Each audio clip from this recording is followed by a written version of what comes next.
अस्सलाम वालेकुम। आज हम बनाएंगे देसी घी घर में किस तरह से बनता है। बहुत आसान तरीके से देसी घी हम घर में बनाएंगे, साफ़ सुथरे और हेल्दी जो है वो तरीके से जल्दी बन जाने वाला ये मेथड है। वीडियो एंड तक देखिएगा, इंशाल्लाह आपको ज़रूर जो है वो रेसिपी पसंद आएगी। घर में बनाएं, साफ़ सुथरे तरीके से बनाएं, क्योंकि बाहर से जैसे कि मिल तो जाता है लेकिन एक तो कॉस्टली बहुत होता है और प्लस इस बात की भी गारंटी नहीं होती है कि वो साफ़ सुथरा है कि नहीं है, प्योर है कि नहीं है। तो घर में बनाएंगे, किस तरह से बनाएंगे स्टार्ट करते हैं। बिस्मिल्लाहिर्रहमानिर्रहीम।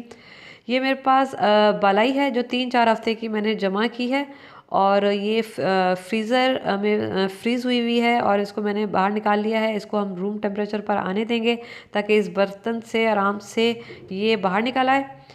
तो वैसे तो एक तरीका तो ये भी है कि बालाई से पहले हम मक्खन निकाल लें और फिर उस मक्खन को पिघला के जो है वो देसी घी तैयार करें।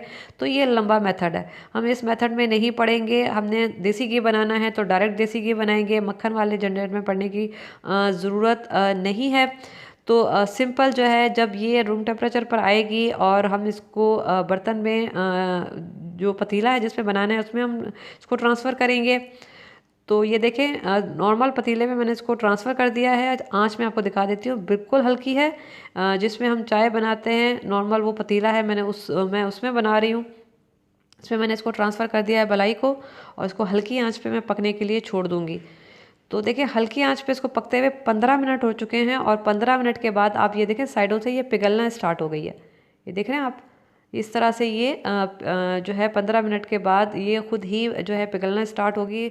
आराम से हल्की आंच पे आप इसको पकने दें, जल्दबाजी ना करें, तेज़ आंच मत कीजिएगा। इससे क्या होगा, ये नीचे लग जाएगी। देखिए, आंच मैं आपको दोबारा दिखा देती हूँ, ये हल्की इस आंच में मैं इसको एंड तक पकाऊंगी। और ये देखिए, इसको पकते हुए तकरीबन 20 से 25 मिनट हो गए हैं और ये अच्छी खासी मेल्ट हो चुकी है। आंच हल्की है, हल्की आंच में मैं इसको पका रही हूँ, क्योंकि ये देखें आधे घंटे के बाद 20 से 35 मिनट हो चुके हैं और ये पूरी तरह से मेल्ट हो चुकी है। आंच मेरी हल्की थी।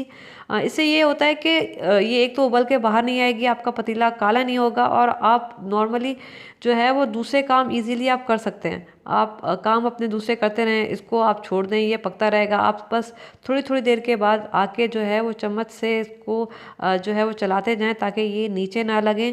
और आपने कुछ नहीं करना है, ये खुद ही पकती रहेगी। तो ये देखें, 1 घंटे के बाद, 1 घंटा हो गया, तकरीबन 1 घंटे से ऊपर हो गया है और ये गाढ़ा होना स्टार्ट हो चुका है और ये मक्खन जो है वो हमारा तैयार हुआ है। मैं आपको ऊपर से भी दिखा देती हूँ। ये देखें, ये अब मक्खन तैयार हो गया है, इसको हम मक्खन कहेंगे। अब हमने इस मक्खन को मेल्ट करना है, इससे बनेगा देसी घी। और आंच हल्की ही है, इसको मज़ीद अभी लगेगा 1-1.5 घंटा। हम जल्दबाजी नहीं करेंगे। और ये मैं देखें आपको दिखा भी देती हूँ, ये थोड़ी देर के बाद इस तरह से आपको ऑयल नज़र आ रहा होगा, ये हल्का सा ऑयल निकलना स्टार्ट हो गया है। तो ये हल्की आंच पे पक रहा है। पतीला देखें मेरा अभी तक जो है वो ख़राब नहीं हुआ है, ना ये काला हुआ है। और ये देखें हमारा देसी घी तकरीबन जो है वो तैयार हो गया है। ये अभी थोड़ा सा और पकेगा। बर्तन काला नहीं हुआ है, नीचे से नहीं लगा है, ना ही ये उबल कर आया है। इससे आपका चूल्हा भी गंदा नहीं हुआ, बर्तन काला नहीं हुआ, नीचे से नहीं लगा। क्योंकि देसी घी तो बन जाएगा, उसके बाद बर्तन जो है साफ़ करना फिर वो मुश्किल है, वो एक और लंबा काम हो जाता है। तो हम ऐसे काम में नहीं पड़ेंगे। तो देखें, ये हमारा जो है वो बहुत अच्छे तरीके से देसी घी तैयार हो गया है, ब्राउन हो गया है। और बस हमने चूल्हा बंद कर देना है और इसको हम छानेंगे ठंडा होने के बाद। और देसी घी हमारा जो है वो बन के तैयार हो गया। सिंपल सी बात है, थोड़ा सा जो है सब्र और तहम्मुल से काम लें और इसको हल्की आंच पे पकने दें। और इससे ये क्या है कि आपका थोड़ा सा टाइम भी बच जाएगा और जो है आप दूसरे काम भी इजीली कर सकेंगे। और पतीला गंदा नहीं होगा, चूल्हा गंदा नहीं होगा, पतीला जलेगा नहीं। देखो, मैं जिसमें चाय बनाती हूँ मैंने उसमें बनाया है, तो जाहिर है उसके बाद इसकी ऐसी हालत हो जानी थी कि फिर इसमें चाय तो नहीं बन सकती थी। तो आराम से हमारा चूल्हा भी गंदा नहीं हुआ, पतीला गंदा नहीं हुआ और हमारा देसी घी भी तैयार हो गया है। सारा का सारा हम इसको छान लेंगे और इस तरह से मैं इसको आप दबा दबा के जो है इसको आप प्रेस करें, क्योंकि इसमें से अच्छा खासा जो है घी निकलेगा, वो हम ज़ाया नहीं करेंगे। इस तरह से हम इसको दबा दबा के सारा घी निकालेंगे। और ये जो ब्राउन आपको नज़र आ रहा है, ये इससे भी हम बहुत अच्छी मिठाई बना सकते हैं, वो भी इंशाल्लाह मैं बताऊँगी। और ये थोड़ा बहुत जो बचा है इसको भी मैं छान लूँगी ताकि हमारा सारा का सारा देसी घी जो है वो निकल कर आ जाए और ये हमारा ज़बरदस्त सा साफ़ सुथरा और हेल्दी प्योर देसी घी जो है वो तैयार है बहुत आसान तरीके से। थोड़ा टाइम लगेगा लेकिन आपने कुछ नहीं करना है, आप हल्की आंच कर दें, ये खुद ही पकता रहेगा, आपकी कोई मेहनत नहीं है, ये खुद ही होता रहेगा। बस आप थोड़ी थोड़ी देर के बाद चम्मच चलाते रहें और चेक करते रहें कि ये नीचे तो नहीं लग रहा, और तो आपने कुछ नहीं करना है। तो इस तरह से देसी घी आप घर में बच्चों को बना के दें, हेल्दी है, बच्चों के लिए बहुत फ़ायदेमंद रहेगा।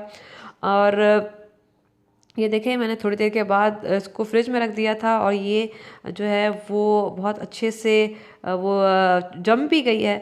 तो ये जमाने के बाद मैं आपको इसकी लुक दिखा देती हूँ। तो बनाइएगा, बताइएगा कि कैसी रेसिपी लगी, और कोई बात समझ नहीं आई तो वो भी पूछिएगा, मैं दोबारा से बता दूंगी। तो बस जाते जाते यही कि खुश रहें, दूसरों को खुश रखें, लोगों में आसानियाँ बांटें, अपना बहुत सारा ख्याल रखिएगा, मुझे दुआ में याद रखिएगा।